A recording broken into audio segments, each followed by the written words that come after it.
So I was watching the Destiny 2 Edge of Fate reveal, and I gotta say, I like the direction it's going. It seems really fun from what we've seen so far. But there was one thing that really intrigued me, and I'm not sure if it's for the best reasons.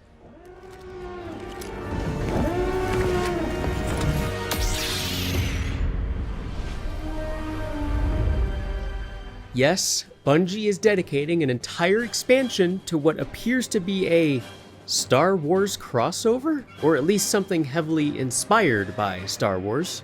It's not entirely clear what this is, but it got me thinking. This isn't the first time Destiny and Star Wars have crossed over, and it seemingly won't be the last, so my question is, where do we draw the line? How much can you cross over before it becomes detrimental to the game's established tone and lore? Well, I won't speak definitively for Destiny yet, since Renegades won't be out until the end of the year, but I still want to take a look at some instances of this kind of thing happening in other games. For the purposes of arbitrary categorization, I will be categorizing crossovers into different tiers, basically ranging from the good to the bad. And to be clear, I'm not necessarily talking about dedicated crossover games like Super Smash Bros. Or Marvel vs. Capcom. Those types of games are a whole other topic that isn't entirely relevant to what I'm talking about right now. I'm mostly just focusing on games that are self-contained, but have some sort of DLC or secret content that relates to other unrelated franchises. I debated whether or not to even count cameos, since that's sort of a whole different thing for the most part, but I figured I'd lump it in here for the sake of consistency. Cameos are about as inoffensive of a crossover as you can get, especially if it's another character made by the same company. Nintendo and Ubisoft do this a lot. One thing that PlayStation used to do with their IPs that was really cool was they used to hide Easter eggs or even trailers and full demos for other IPs that they own. They did this a lot in the PS1 days with Crash Bandicoot and Spyro the Dragon, but they also did this as late as the PlayStation 2 with Jak and Daxter and Ratchet & Clank. I really wish a lot more companies would do stuff like this. It makes it feel like a more symbiotic relationship rather than just a licensing deal.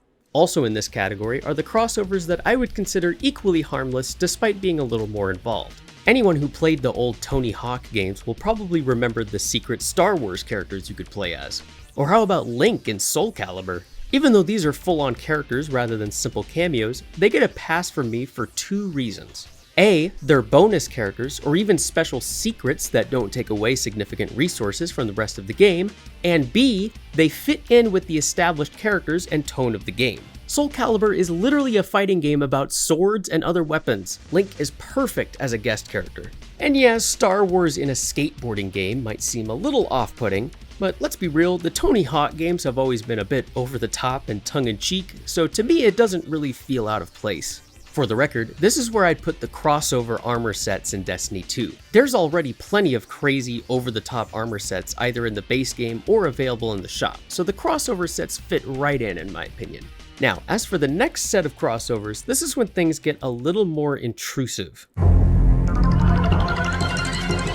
Now, I understand that not everyone cares about immersion, especially in multiplayer games, but I feel like there does come a point when the crossovers become too excessive to the point of being distracting. The poster child for this phenomenon, in my opinion, is Call of Duty. Ever since Modern Warfare 2019, Activision has been pushing the limits further and further on what skins they're adding to the game.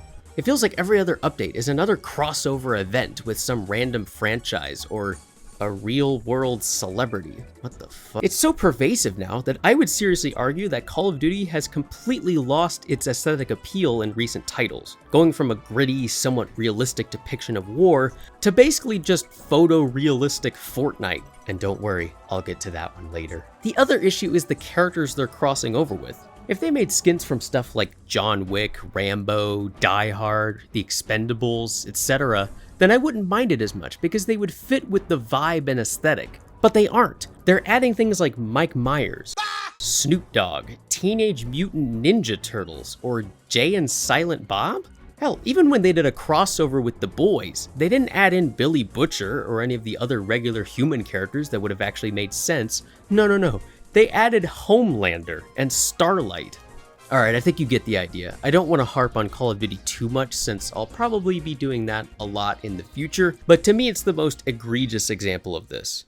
Another honorable mention I want to bring up is Overwatch. On the one hand, you could argue it's at the same level as the Destiny crossovers, since it's even more of a cartoony game than Destiny is, but in my opinion, that actually kind of makes it worse. I don't know if you've seen some of these anime crossover skins, but a lot of them look really weird. Like, they tried so hard to make them look faithful while keeping to the actual proportions of the Overwatch hero that it feels kind of forced. That being said, if they add a Jotaro Ramatra skin, I will buy it immediately. And the last thing I want to talk about here is Mortal Kombat. Every Mortal Kombat game since 9 has had DLC characters that were guests from other franchises. If you ask me, Mortal Kombat X had it the best, where nearly every guest character was a horror icon of some kind. They 100% matched the tone and feel of the game, and in many ways felt natural to the MK universe. That said, the later games have strayed a bit in terms of characters that I think make sense. Sure, they're still adding ultra-violent anti-heroes or villains so that the blood and gore is justified,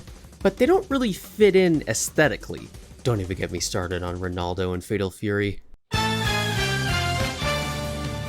The final type of crossover that I want to talk about is the most intrusive type, and that is when the game gets so bloated and oversaturated with different crossovers that the game completely loses any identity it had and just becomes a box of random action figures to play with. To be fair, there's only really one major example that goes here, and that's Fortnite. I remember way back when I actually played Fortnite. Back in Season 4 of Chapter 1. The closest they had to crossover skins were legally distinct proxies that were close enough to still be cool. Nowadays, you can just straight up buy skins of the characters these skins were originally inspired by. I am by no means a Fortnite player, but it has been so surreal to watch from the sidelines as the licensed crossover skins get more and more absurd over time. Oh, look at that, they're doing skins based on real people too. Okay, that's weird. Now, is this necessarily a bad thing? Well, considering Epic has been positioning Fortnite as a gaming platform similar to Roblox as of late, I guess it's not that big a deal in a vacuum.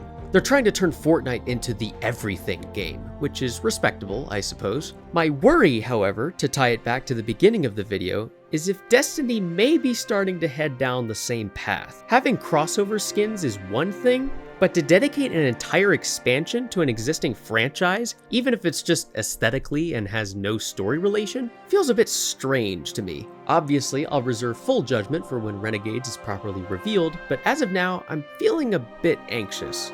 Live service games losing their identity over time is a serious problem as of late, and the incessant crossovers are not helping matters. I don't think the current laissez-faire attitude towards crossovers is good for the long-term health of most games. Maybe it's time to slow down a bit and get back to basics. Add in some cameos or inoffensive skins that make sense and fit in with the rest of the game's setting. But what do you think? Are crossover skins and such getting out of control? Or are you down for our inevitable future where everything is connected in the multiverse? Leave a comment down below. Also, if you liked this video, please leave a like. I really appreciate it. I'm sorry about the lack of uploads lately.